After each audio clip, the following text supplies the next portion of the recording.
আসসালামু আলাইকুম। চলে এসেছি ইলিশ মাছের ডিমের বড়া রেসিপি নিয়ে। আর ইলিশ মাছের বড়া রেসিপির জন্য আমি এখানে সবকিছু রেডি করে নিয়েছি। তো প্রথমে আমি আলু কুচিটা দিয়ে নিব। এখানে দেখছেন পুঁই শাকের পাতা, আর এখানে আছে পেঁয়াজ কুচি, মরিচ কুচি, আর সাথে একটু জিরা বাটা, আর এই যে হলুদের গুঁড়া। আর এই যে দেখছেন ইলিশ মাছের ডিম, এটাও দিয়ে দিব। আর সবশেষে দিয়ে দিব আতপ চালের গুঁড়া। এখন পরিমাপ মতো লবণটা দিয়ে মাখিয়ে নিব।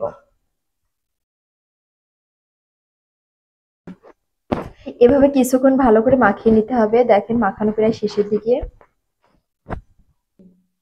তো মাখানো আমার শেষ, এখন মাকে দিব। মা সুন্দর করে ভেজে দিবে। মা বড়ার আটা মাখানি হয়ে গেছে, তোমার রান্না কদ্দূর? হয়ে গেল, এই যে নামাবো। অনেক আমার মাছ রান্না হয়ে গেছে, তুমি বড়া গুন তৈরি করে দাও, তাহলে কোথাও আমার মাছটা ঢেলে নি।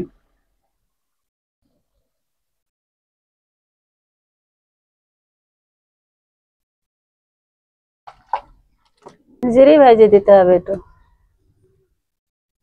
ইলিশ মাছের ডিমের বড়া গুলো আমি এখন ভাজে নেব। বিসমিল্লাহ।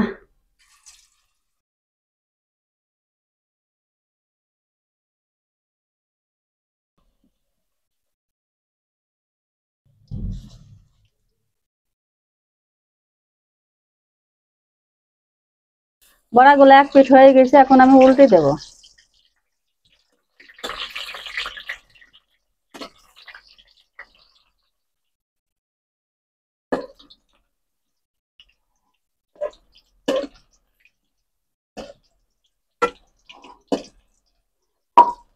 বড়া গুলো এভাবে নাড়াচাড়া করে মচমচি করে ভাজে নেব। অনেক সুন্দর বাসনা করছে মা। ইলিশ মাছের ডিম যে এর আগেও একবার ভাজছিলাম, খুব স্বাদ লেগেছিল।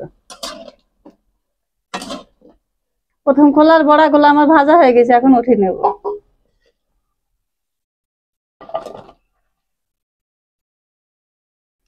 বাকি বড়া গুলো আমি এখন এভাবে ভেজে নেব।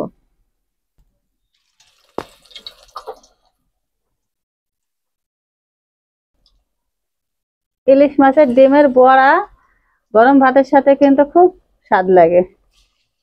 এই বড়া গুলাও হয়ে গেছে এক প্লেট, এখন নাড়াচাড়া করে ভাজে নেব। বড়াগুলো আমার ভাজা হয়ে গেছে, এখন সম্পূর্ণ তুলে নিচ্ছি।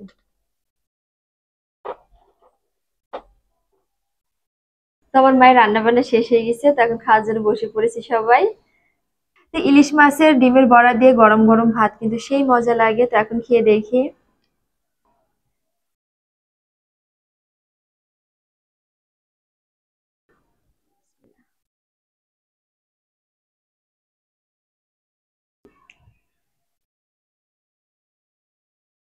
ইলিশ মাছের ডিম তো এমনিতেই মজা লাগে, আর বড়া তৈরি করে খেলে তো আরো বেশি মজা লাগে। তো মাশাআল্লাহ, অনেক সুন্দর হয়েছে বড়াটা।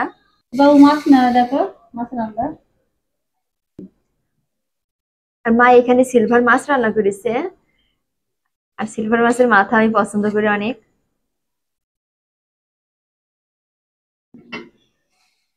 তো খাওয়ার সময় আর বেশি কথা বলছি না, সবাই ভালো থাকবেন, সুস্থ থাকবেন, আল্লাহ হাফেজ।